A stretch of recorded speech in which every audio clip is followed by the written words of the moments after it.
so hoping this costume will go away on Tuesday. That I can finally put this costume to rest, because it has gotten far too many opportunities to be worn, sadly. So, thank you all for coming today to support this March for Choice and Equity.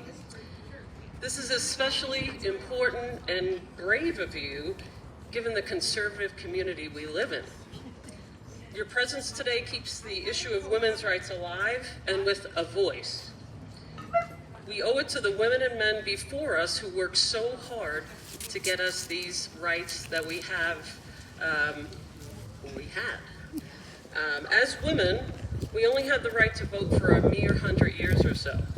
This privilege is because of the woke woman of the late 19th and early 20th century. Yes, thank you, woke woman. Indeed, the U.S. landscape at that time were states providing rights to vote. So not all women got to vote. So it took a collective effort that took approximately 70 years of blood, sweat, and tears to get women across the U.S. the right to vote. So, the thought that now our reproductive rights are decided on by states is wholly not okay. That is not in the spirit of being a nation or a country, that some people would have different privileges than others. Yes. We as a nation have decided the legal age to be drafted, to be married, to buy alcohol, to buy a weapon, to prohibit child labor. We cannot allow reproductive rights to be a state decision.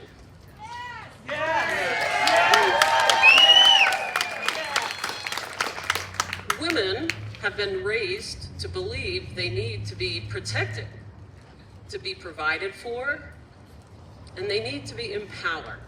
Hands off my body! Think Cinderella and the rest of the fairy tales.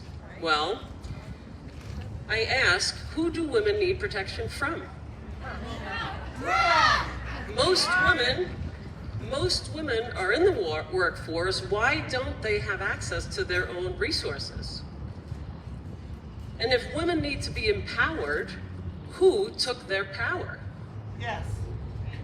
This narrative has got to change, and I do understand that it includes men and women being supportive of each other.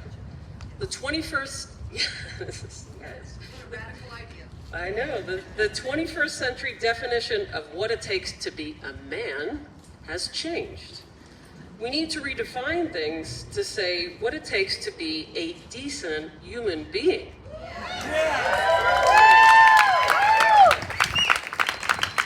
We should see ourselves the same, and talk and respect each other equally as men and women, regardless of the color of your skin or the person you choose to love.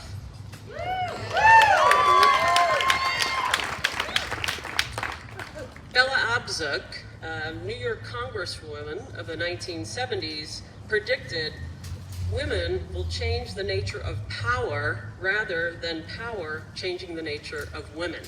Yes. Yes.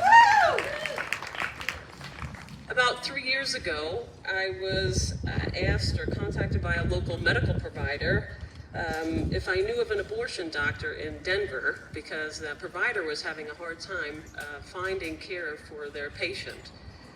She was 12 and pregnant by her father. In Mississippi, abortion is banned unless the pregnancy is a result of rape or incest. Last year in Mississippi, there were no abortions performed in the state.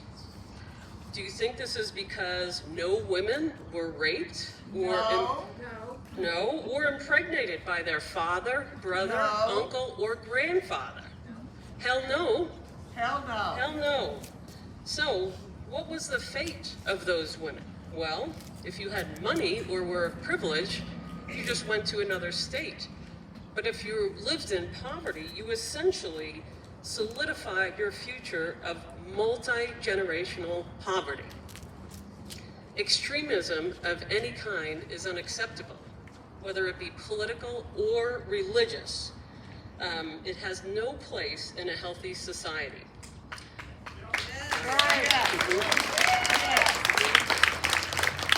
Where it does exist, women bear the greatest harm and suffering. We know these extremists. They live in our community. We know them well. They have a mouth full of scripture and a heart full of hate. This goes against every religious doctrine on the planet.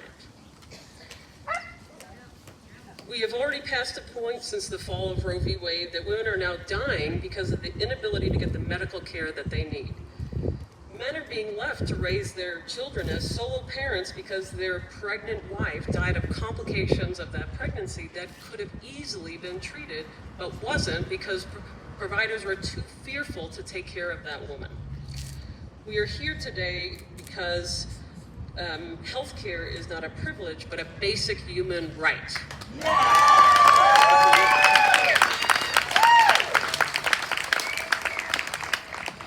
In Louisiana, for Black women, they have a higher infant and maternal child mortality rate than some third world countries in Africa. And if you're a Black woman in the US, you have twice the risk of dying in pregnancy than your white counterpart. These are absolutely unacceptable statistics. So these new laws that have come into place will not only affect women, but it'll affect society as a whole.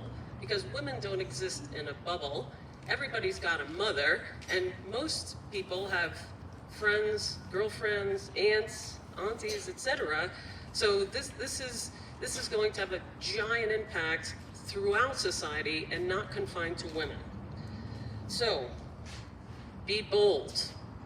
These are dangerous times. Our rights and hard-won freedoms that form the democratic world order are threatened from within, not an external enemy. Don't be afraid to use your voice, to support each other, to call out injustice when you see it, or to question those who say no. When the basic concept of science, the rule of law, truth, and democracy itself is challenged, it's time to rise up and reclaim the moral ground.